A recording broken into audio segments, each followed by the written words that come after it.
pleasure to present to you Dr. Martin Luther King, Jr.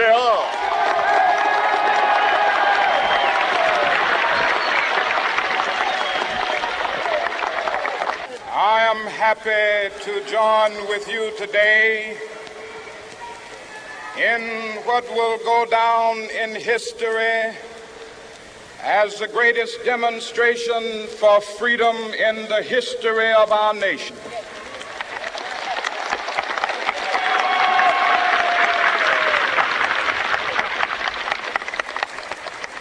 Five score years ago, a great American in whose symbolic shadow we stand today signed the Emancipation Proclamation.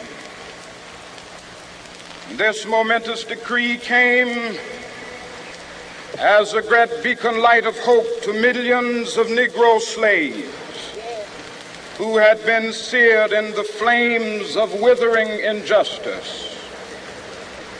It came as a joyous daybreak to end the long night of their captivity. But 100 years later, the Negro still is not free. 100 years later, the life of the Negro is still sadly crippled by the manacles of segregation and the chains of discrimination. 100 years later, the Negro lives on a lonely island of poverty. I have a dream that one day this nation will rise up and live out the true meaning of its creed.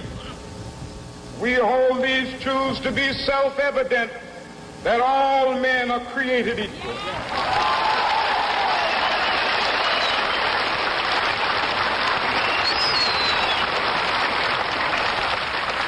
I have a dream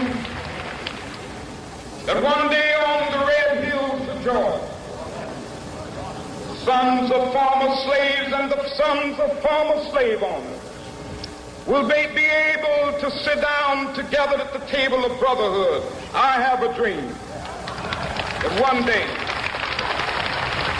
even the state of Mississippi, a state sweltering with the heat of injustice, sweltering with the heat of oppression, will be transformed into an oasis of freedom and justice. I have a dream. My four little children will one day live in a nation where they will not be judged by the color of their skin, but by the content of their character. I have a dream today.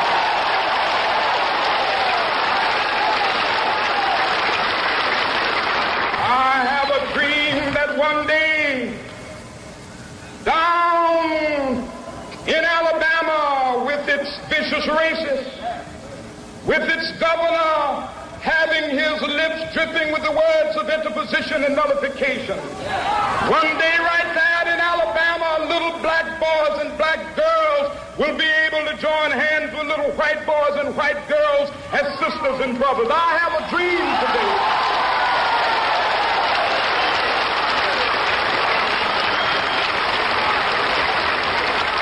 I have a dream that one day every valley shall be exalted, and every hill and mountain shall be made low. The rough places will be made plain, and the crooked places will be made straight, and the glory of the Lord shall be revealed, and all flesh shall see it together. This is our hope. This is the faith that I go back to the South with. With this faith, we will be able to hew out of the mountain of despair a stone of hope.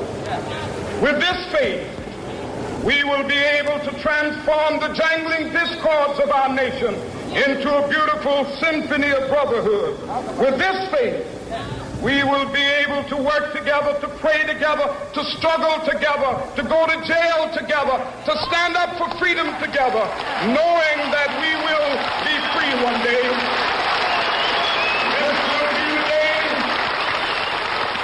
This will be the day when all of God's children will be able to sing with new meaning, my country, tears of thee. Sweet land of liberty, of thee I sing. Land where my fathers died, land of the pilgrim's pride. From every mountainside, let freedom ring. And if America is to be a great nation, this must become true. And so let freedom ring. From the prodigious hilltops of New Hampshire, let freedom ring. From the mighty mountains of New York, let freedom ring. From the heightening Alleghenies of Pennsylvania, let freedom ring. From the snow-capped Rockies of Colorado, let freedom ring. From the curvaceous slopes of California. But not only that, let freedom ring from Stone Mountain of Georgia. Let freedom ring from Lookout Mountain of Tennessee. Let freedom ring from every hill and molehill of Mississippi, from every mountainside. Let freedom ring, and when it happens, when we allow freedom ring, when we let it ring from every village and every hamlet, from every state and every city, we will be able to speed up that day when all of God's children, black men and white men, Jews and Gentiles, Protestants and Catholics, will be able to join hands and sing in the words of the old Negro spiritual, free at last, thank God